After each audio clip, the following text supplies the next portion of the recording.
Hi, everybody. Welcome to Habitat Now. I'm your host, Aaron Shea, and it's an honor to have you all join me today as we have wrapped up the first year of Not Grandma's Glass, our NGG presentation focused on artworks that are not in Grandma's art collection yet. I have learned over the year that many of these works are in Grandma's collection and are celebrated by many people who love these artists that have been in this exhibition. And it has been an honor to have all 12 meet with me virtually through the entire 2021. It's amazing to see it come together. The whole webpage has every single presentation up so far, including Krista's, who is joining me today from the Netherlands. It's an honor to have her. We've had a lot of communication with her over the years, and this is our first time working with her formally, and she made an amazing presentation called BitterSweet. We'll be talking about more as this talk goes on. So thank you again for joining me. It's an honor to have you all. So I'm going to quickly take over your screen and start a little PowerPoint I have in front of me. So it's a little logo screen about the gallery. I kick the button over. Okay, so upcoming quick. We're in the last stages of planning for our Glass Close weekend in Sarasota, Florida, and St. Pete's. We have the itinerary done. I'll be posting it online, sending out an email about it for the entire weekend, and you're invited. We're going to be having two exhibitions, probably a total of 4 exhibitions at Masterworks auction, visiting with, it's going to be at the College of Art, Ringling College of Art and Design inside the actual facility, partnering with the actual Ringling Museum too, and going to see the Imagine Museum Gala. So it's a fantastic time. We're looking forward to seeing you all. Postcards are in your mail, and we're hammering out the RSVP details now. We're getting lots of people who have inquired to sign up. So that was quick housekeeping. So this event has been a lot of fun. I've met a lot of new faces, a lot of new communications with these artists that have been part of the show. And I hope you've enjoyed doing this because it's going to continue into 2022. The artists have been selected. I've talked about that in my last AACG Zoom that's on YouTube, and you can check it out now. So Krista Israel just created some beautiful works that you may have seen. I've emailed you all about them. Her presentation is up on notgrandmasglass.com, and as of now, all the pricing is up on rc.net. So take a gander to look at once we get through this presentation. So Krista, it's an honor to have you here. Why don't you say hi to everybody real quick? Hi, everybody. Nice to see you all. Well, I don't see you, but honored to be here. Well, thanks for coming. So first, we're going to show a video. I'm going to make sure my audio is working on this robot. It's very important to share sound that Krista has put together about her work in this presentation. It's a very impressive piece, so I'm honored that she was able to throw it together for us. So sit back and enjoy. So this is, how to say, a replica of my fur toy from when I was a kid. You know, when I touch fur, it's, how to say, makes you feel comfortable and safe, and even the sound makes me go back to that feeling. So a lot of my work goes back to this. This is where it all started. Yeah. It's a lot of work. I pull thousands and thousands and thousands of those little parts to make the fur. So it's a lot of patience, which I really love to do, because you know, what I really think is really interesting is that just one of those parts, maybe I have one lying around here somewhere, but one of those parts, you know, is like meaningless, but when you all put them all together, you know, this texture starts growing, and it becomes soft in a way, and you know, and from a hard material as glass, you know, when you're seeing it looking soft, it's really, how to say, somewhat strange even, and I really like that contradiction.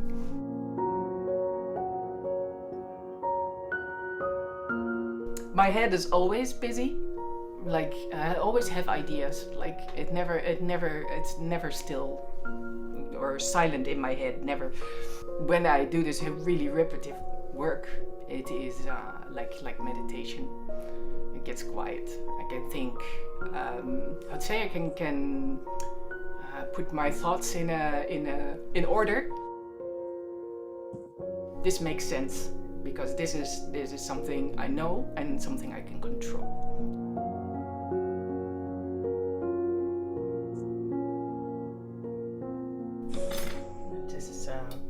preparing for making the small glass spikes parts to make the texture. So in 2019, Aaron Shea invited 12 artists for a project, and the challenge is making a dream project. And so after 2 months after the invitation, I came up with the idea to make an installation.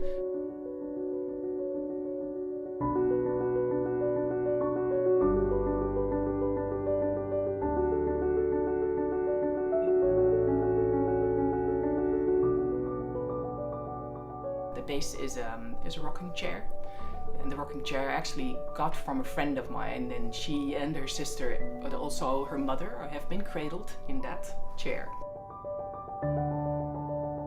There was a few wishes I had on my list, and one is making an installation, making a piece of glass with glass fur that people can touch, so it will be tangible. I make the textures flexible because I use the silicone. And that's really strong, but also, see, I can still move things around. So I can really touch it, even squeeze it, and the glass parts will stay intact, so that it's safe enough for people to touch. For this piece, I pulled about 45,000 of these little parts. I think I used about 7.5 kilos of glass rod.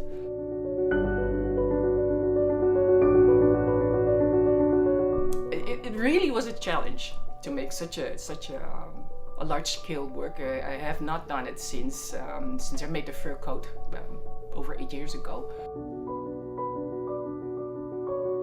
I think it's a reflection personally for me on the whole COVID and lockdown situation. You know, you want to be sitting somewhere thinking about, I don't know, maybe an answer to come, or you know, thoughts or worries to disappear. You know, you just sit there and be comfortable and relax. And that's I think not only I need, but also, well, maybe most people in the world at this moment need. So that is where this piece has come from. For me, it makes sense. It makes sense. My head gets quiet. I don't have to think about what's going on outside of my studio. And for me, it has, it has been good to make it in this period of time, this big work.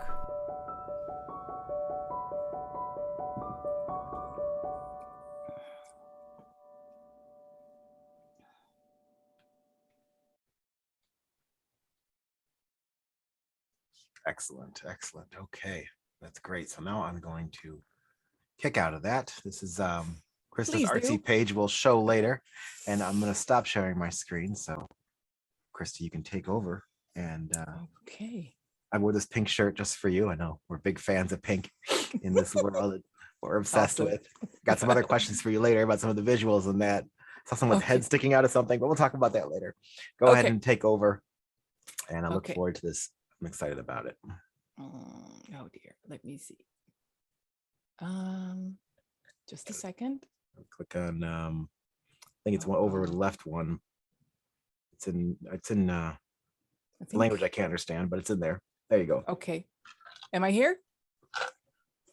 You are. You're not on your first slide though. You might want to scroll up. We're on 75. I know we want to start there. All right. Yes. Okay. Well, this is one of my first talks via Zoom. So, well, a little bit nervous, but also Aaron is very good at getting people comfortable. So I'm very happy about that. First of all, I want to take a little bit of time to thank Aaron for inviting me for Nachtmerries Glass. It's really been an honor to be part of this project with such, talented colleagues that have shown over the last 11 months. So when I received the invitation, I chose December because I really know how labor intensive my work is, and I always need a few months to brew on something, sometimes even, well, years. What was interesting to experience over the last years, what you can do within, a certain time frame when you put your mind to it. I've never made so much work in 1 year. So that was really interesting. And it also made me rethink the process I'm working with, because it's physically, it's also hard on the hands and the wrists. So the first slides I'm going to show are an introduction, a short version of how I got into glass, and I'll introduce a few people who played a role in my glass life.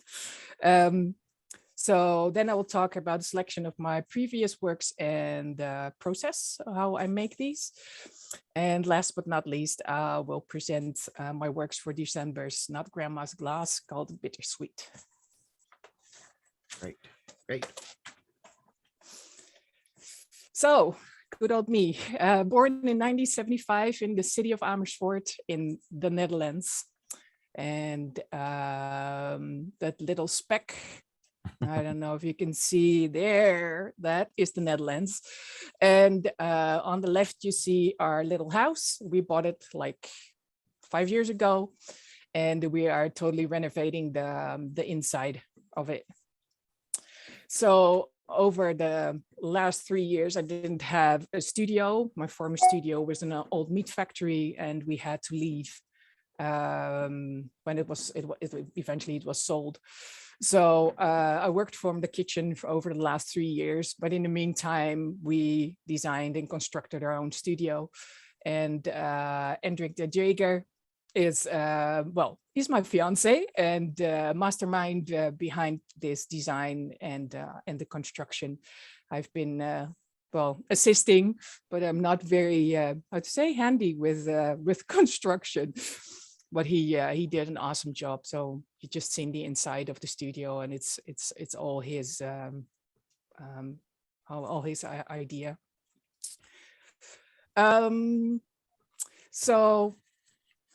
I discovered glass through jewelry making. It was in the late 90s. I studied silversmithing. Is that the correct word?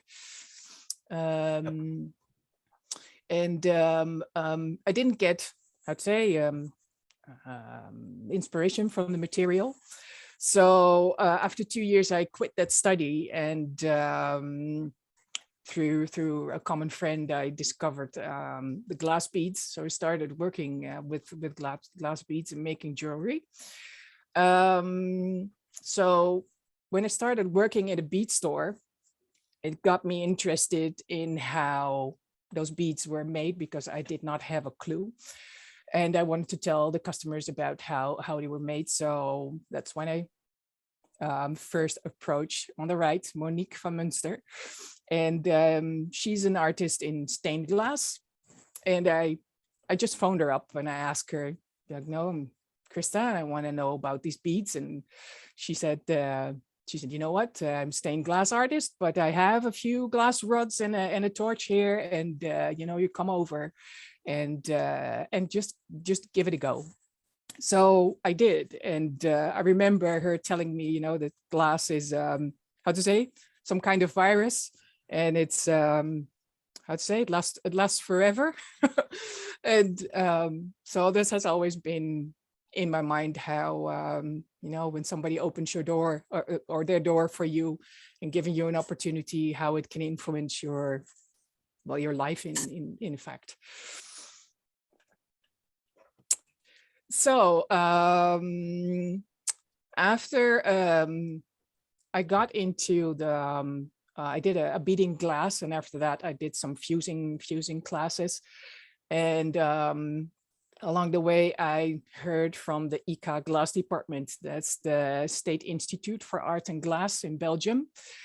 And after 2 years of deliberating with myself, because it's like a 200-kilometer drive for you who live in America, it's maybe a short drive, but for us Dutchies, it's it's a very long drive. So in 2008, I decided to go, and it was really interesting because here I learned about glass art, because in the previous years I had no clue what it was.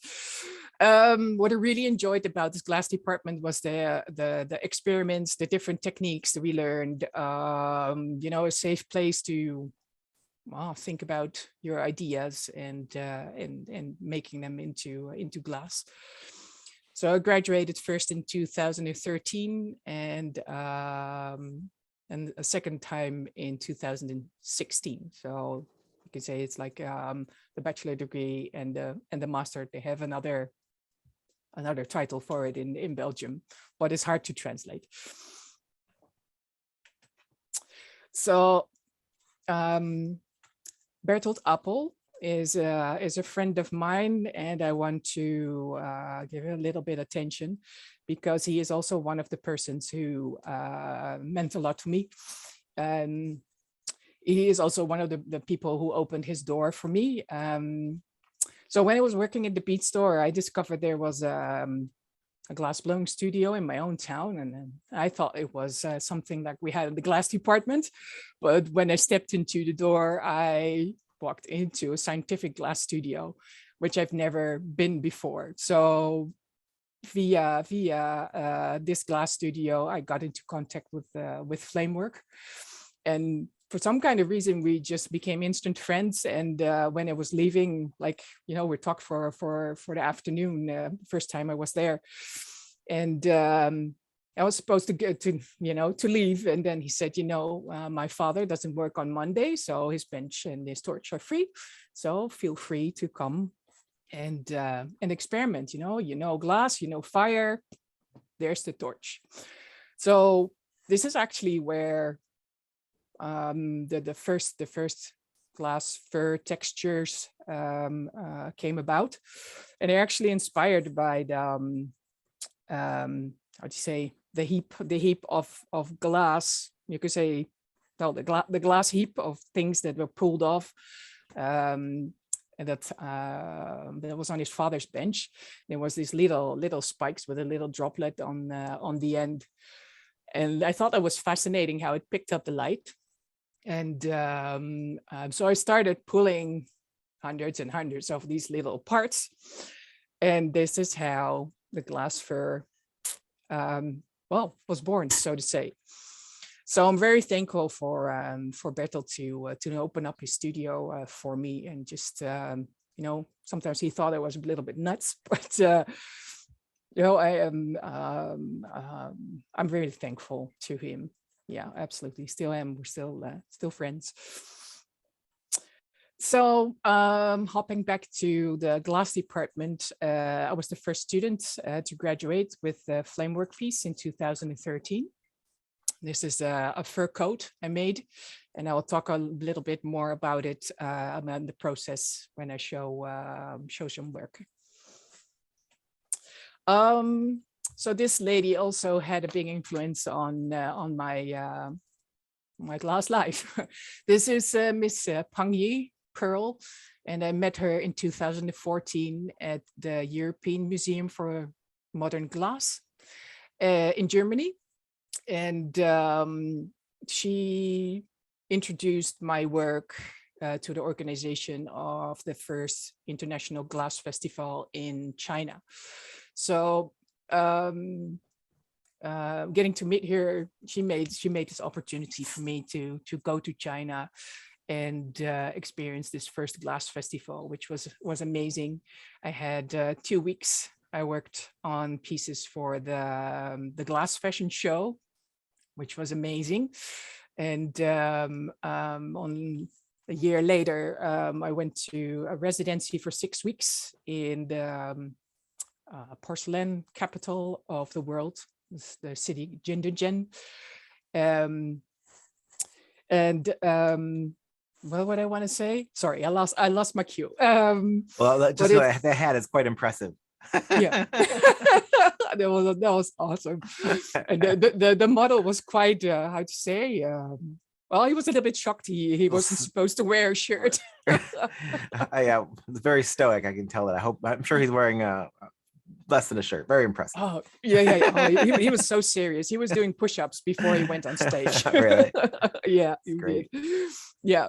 So via Miss Pearl, I also got invited for a six-week residency in Jindagen.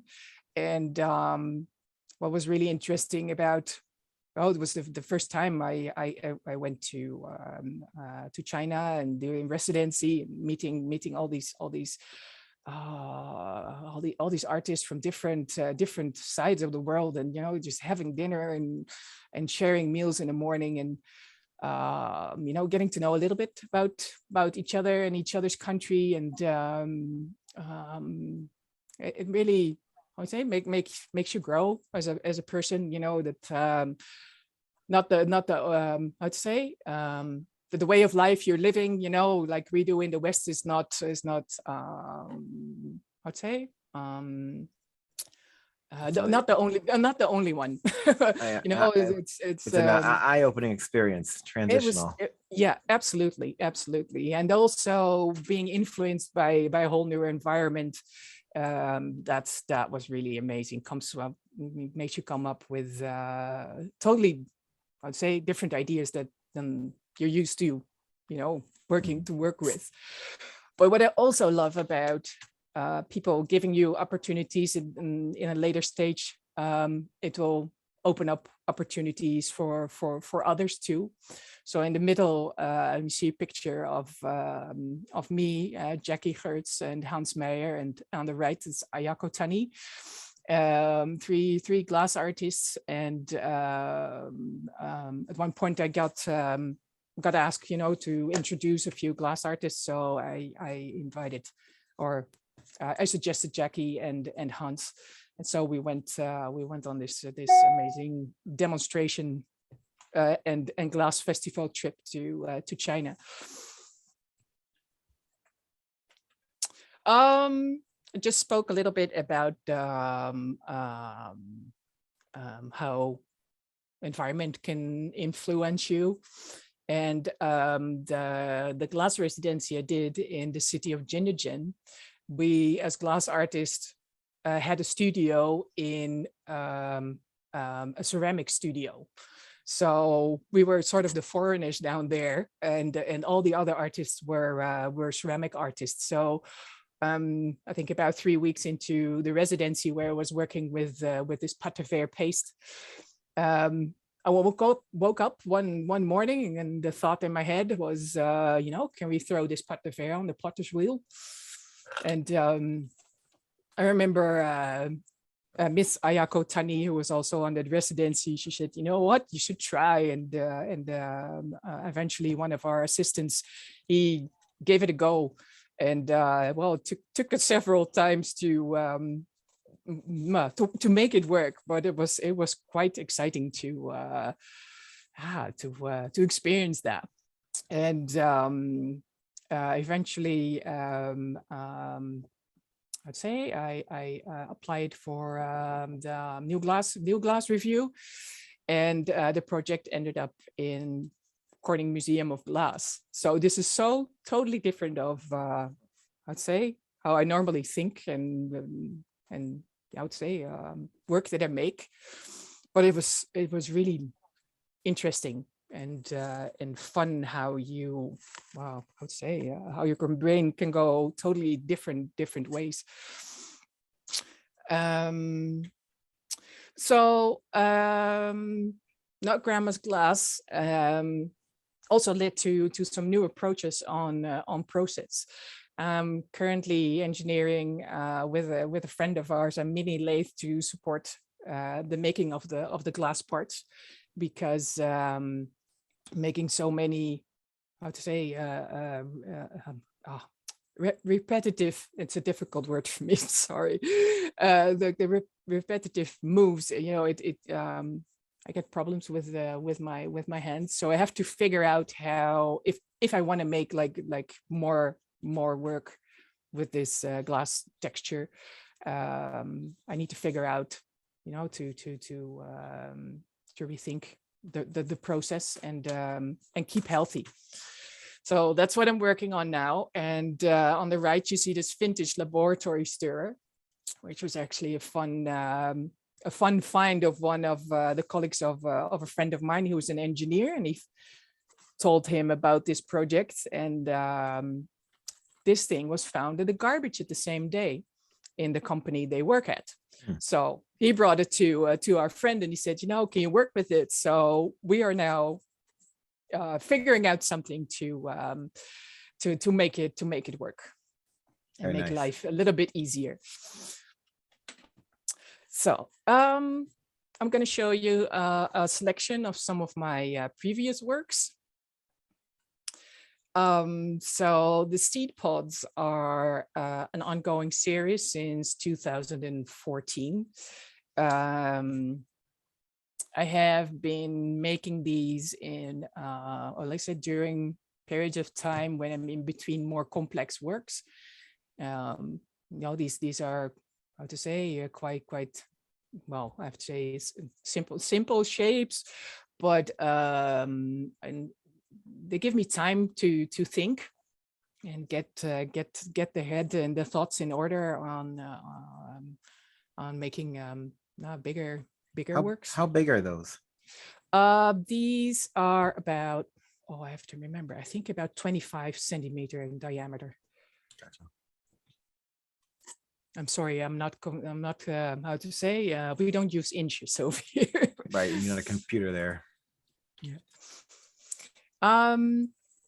So this was 10 inches. 10 inches. Okay, thank you. So this work is taking my coat off. It's a fur coat hanging on the back of a chair. And when you first look at it, it looks like a fur coat, but when you come closer, you'll see that it's all glass, like little glass spikes. This is one of I think my most personal pieces that I really needed to get out of my system. And I'd say the coat is of course protection, and because the fur is made of glass and obviously it's a hard material, they are spikes, and yeah, I have to get my I have a note. Just a moment. All right, no worries. We talked about this work. It's awesome. Someone else commented that it's beautiful. Thank you so much. This is now permanently on display in a museum. I'll let you elaborate. Yes, it's in the European Museum of Modern Glass in Germany. And let me see. I have my notes here. So I pulled like 12,000 of these parts to cover the whole piece. And one thing that was really, first a little bit detail. The thing that was really important to me during the process of making is that my mother got involved. So together with her, we sewed this jacket. It's of I'd say textile fabric, and the inside is like really colorful. And on the bottom picture, you see all the framework parts. And I cold assemble it with a silicone to the jacket. And what I wanted to say. So it's not like a coat to wear. I mean, I did at one time, but the spikes, they create like a distance, like it's how to say, refers to a defense system. They're protecting the one that is wearing it. And at one point, in your life, you don't need your defense system anymore, and you can just, well, in this case, leave it on the back of a chair. I hope this made a little bit of sense. I lost my my thoughts a lot about it a little bit. So this is Pussycat. This is made in 2014. I think it's about, I think about 40 centimeters high. This was made for an exhibition on youth memories. And I'll go to the process of this piece because the pink, or the black cat with the pink flowers, that is a toy that my grandmother made for me. And I never knew my grandmother. She passed away when I was like 1 year old. So this is the only tangible thing and memory I have of her. And I thought it suited, you know, the theme for this exhibition so well, because making this object, this cat, into a glass object, I made like a new memory of or with my grandmother. And I thought that was really, I'd say, really nice and fascinating how that worked out. So a little bit about the process.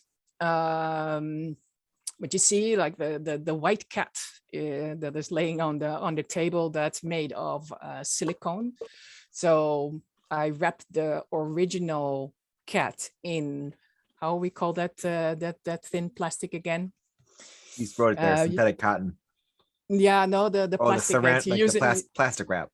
Yeah, that you use in the kitchen. So I wrapped the original cat in that plastic, and silicone doesn't stick to that. So I make this thin layer of silicone, let it dry, cut it open, take the original cat out, and then fill it with the synthetic cotton, and then glue it all back together.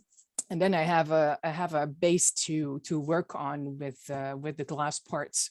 So it's the piece is also a little bit, I would say, I wouldn't say soft, but you can squeeze it a little bit.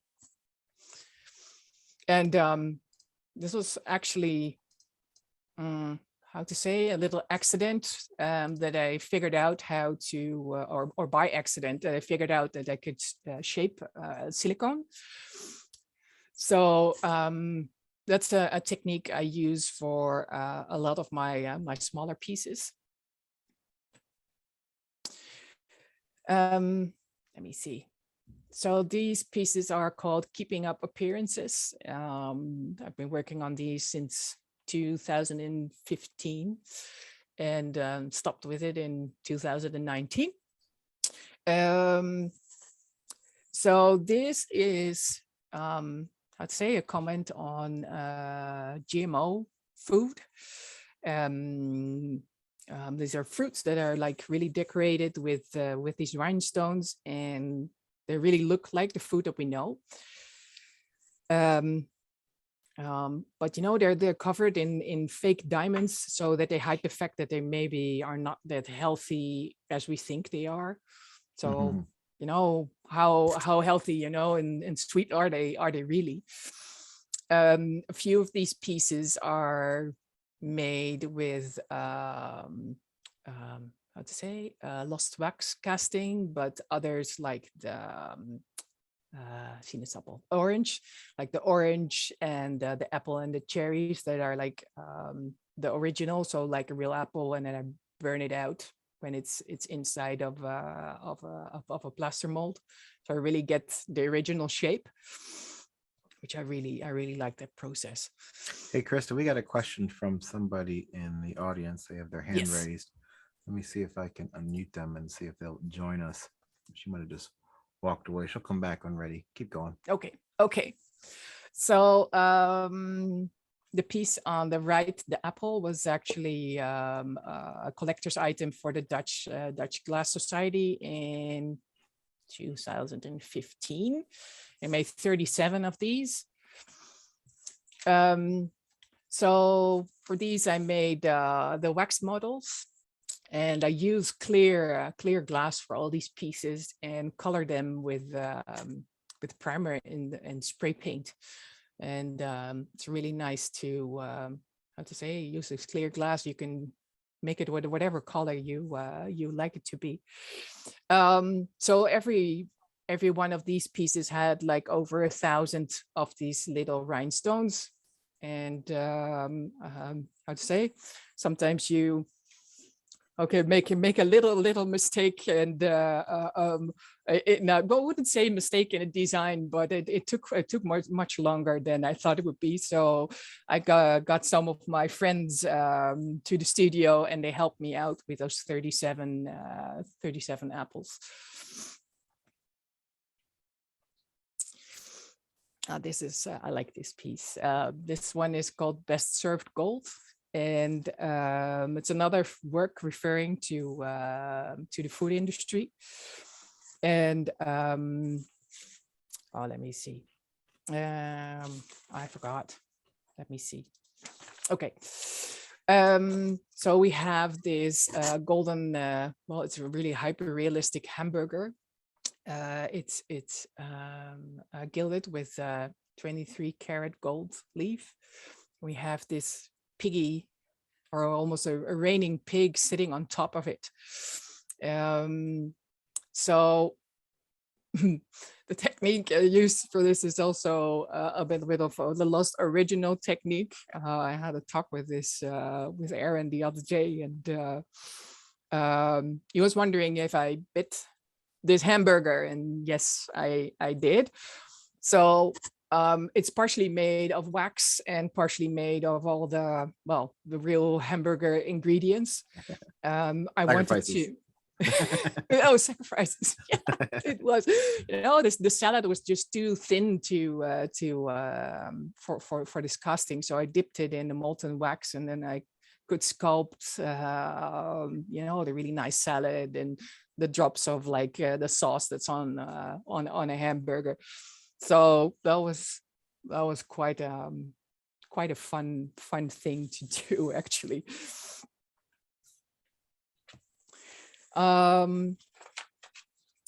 So a lot of my work is inspired by food and the food industry. So these pieces talk about collective sugar addiction.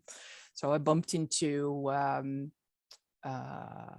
advertising from the 60s that promoting sugar as a healthy and energizing snack for children.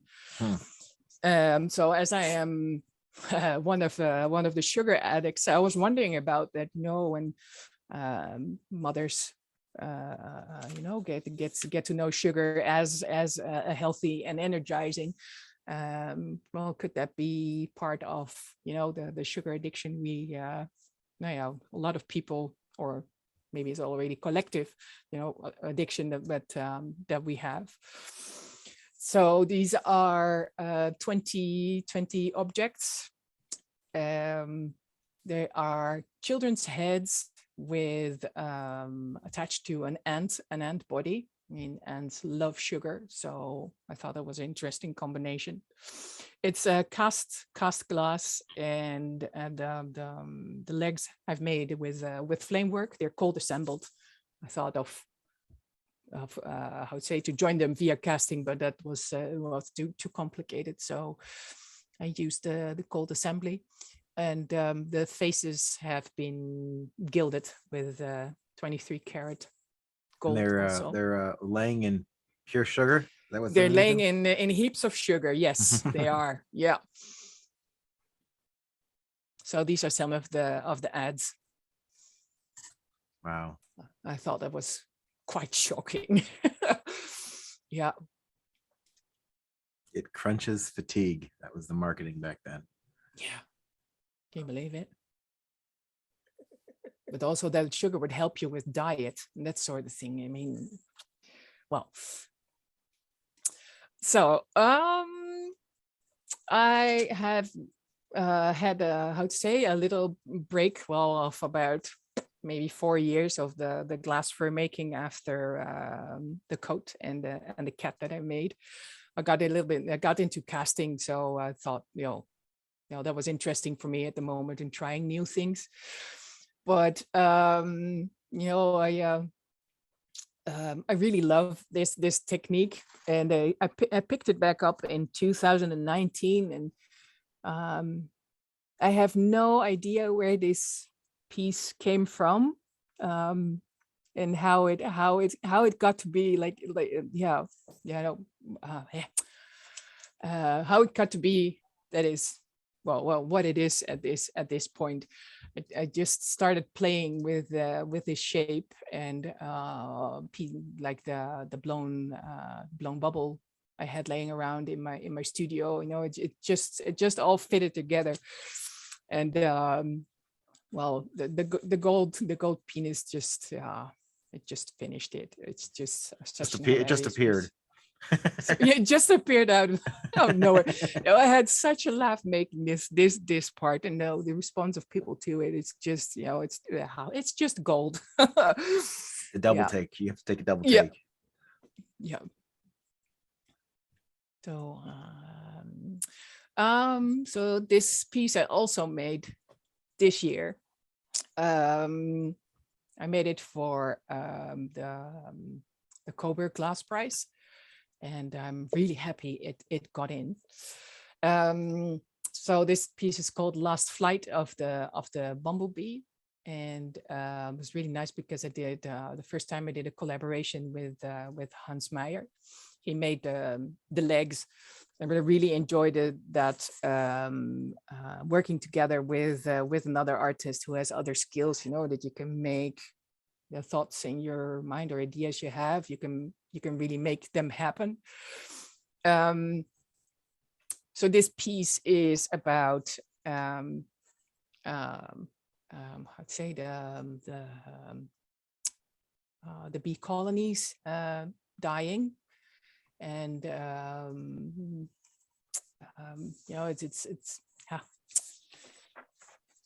so sorry, I have to go back to my notes again.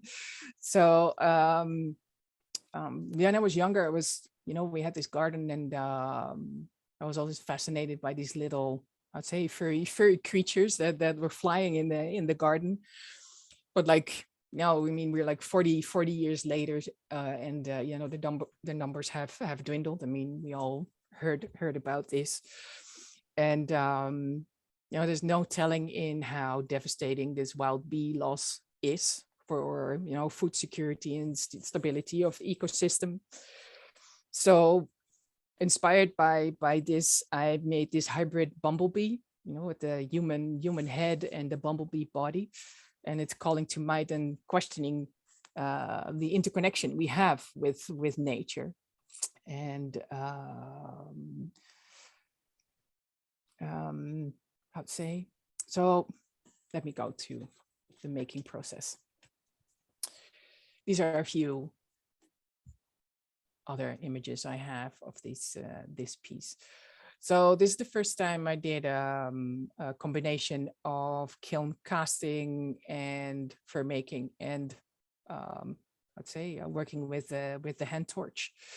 The reason I could work this way was a new material I started to work with, which is acrylic resin. I tried to find a good picture of it, but I couldn't find it. So in the middle, the black and white picture, you can still see a little bit of the body without the glass fur. What's interesting about this, that I can make like a clay sculpture, and in this case of this bee's body, and make all the acrylic resin around it with glass fiber. So I have this really solid model. And acrylic resin, you can cut open, you can take out the clay model and then reattach it again. And it's so hard that I can drill holes in it and then attach other parts to this base shape. So that's how how I could attach the glass head or the cast head and the wings and the legs. So this, for me, new material. I know a lot of artists used it, but for me, it's like like an aha moment, and makes so many more things possible because of the solid material, because the base of or the models that are made of the silicone, you know, they're sort of softer. So if you want to work bigger, you know, they're not really that they get less stable. So I'm really happy to have found this, and I'm looking forward to making other work and bigger work with this too. Okay, bittersweet. Really excited about this. There are some, let's say, I came up with this title bittersweet through an article in Neues Glas that they written about me. I think it was maybe last year. I think the title bittersweet is says everything about my work. You know, my work is beautiful, but you know, it's I would say it's really beautiful, but it's not about, you know, the glitter and gold. You know, I use let's say the works I make are like in a realistic style, but it's not about the obvious reality. You know, you have to look yeah,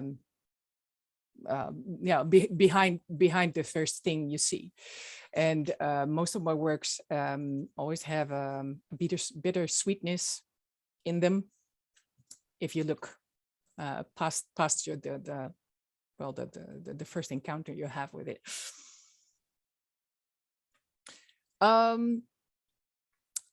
So over the last year, I made a lot of new works, but I also added a few older ones, because you know, a year of time is just a year. You can only make as much as you can. So these pink and whites are part of the Seedpods series I've talked about a little bit earlier. Both of these have this lovely silicone base and are, you know, a little bit soft, and the hair of the fur can move around a little bit. They're really nice. What I like about these is that they just sit on, you know, a few of those glass spikes. It makes almost like they are, how to say? I wouldn't say floating, but it's Elevated. Yeah, thank you so much. Yeah. Naturally elevated. Yes. Yes, people are a little bit scared of those, but you know, how to say, the texture is actually like really strong. So it's they're easy to handle.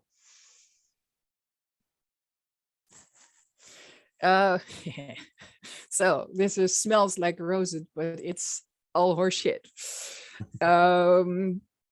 It refers to personal stories about the little white lies. You know, we tell them to avoid hurting people or well, someone, you know. So it comes from a childhood memory. Actually, my parents divorced when I was like 3 years old. So every other week you go to visit my father. And then when I was about, I don't know, maybe 7 or 8 years old, I got into horse riding, and I became this really like horsey girl. So, and you know, always talk about horses. And of course, I wanted a horse, you know, even though that we couldn't have one or afford one. But my father promised me a pony, you know, if he would win the lottery. You know, little do you know as a child that you don't, well, hardly ever win a lottery. But I sort of made a fool out of myself with my horsey friends, you know, by telling, you know, when my father wins the lottery, I'm gonna get a horse. I was convinced I was getting a horse, but of course it didn't. So this is the backstory of this piece, and well, so to speak, now I have one. Right. So I have a few detailed photos of the piece. I really enjoy the photos that my photographer Stephen van Koyk makes of the pieces. I've been working with him for a long time, and I know how difficult it is to make pictures of these textures, and really think he does a good job.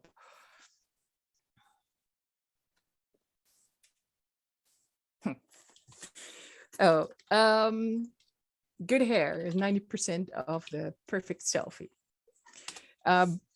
This is it's inspired by the online, say the popularity contest of how many followers and likes we get via social media. Obsessing about the perfect life and showing it off through, let's say, the pink glasses, although we all know it's not real. So I made this pink poodle with his perfect hair on his face, and like really small parts of the glass I make at the torch, and it's gazing in an extra pink mirror. I really love this pink glass. It has this beautiful, I'd say almost bluish shade at the end. This is one of the pieces that I made last year, and I thought to myself, oh, damn it, what have I got myself into with this project? But it turned out really nice. Very cute. Has a brush there too you can talk about? Yes. This is an let me see. Antique. Yeah, it's an antique brush that came from the button box of my husband to be, from his grandmother. So I found it, and it just matched it perfectly. Brushing its hair. So this is a new body of work. It's called Microbes.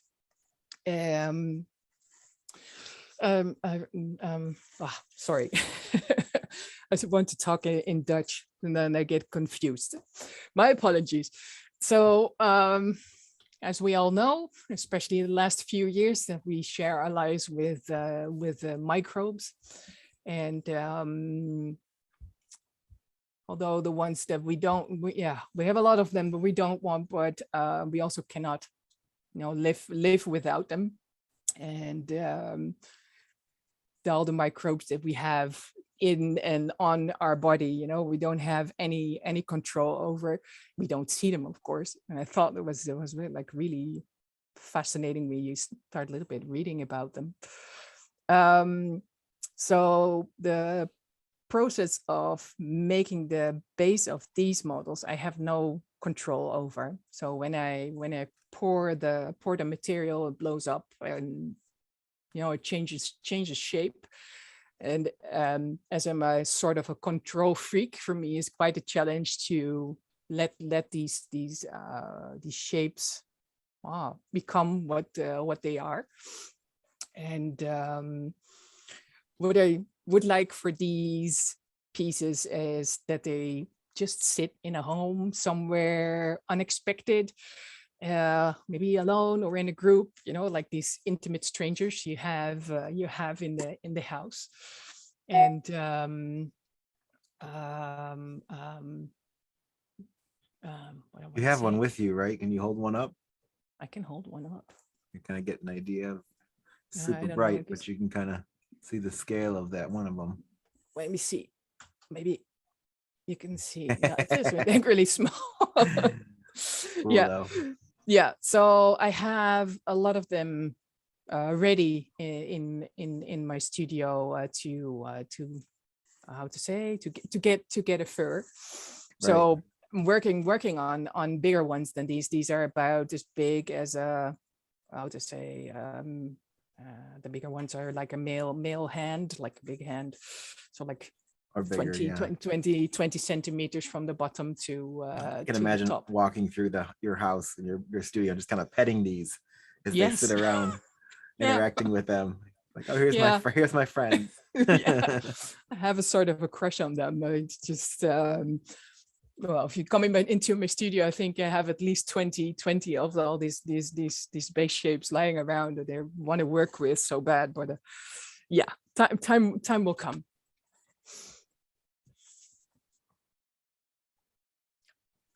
So, and if you're not into pink, I can always make them in another color. So my dream work until the answer comes or worry disappears. So you all saw the video at the beginning of the presentation. These are the studio photos we made. What I didn't tell in the video that it was about 8 years ago, I already toyed with the idea of making a rocking chair.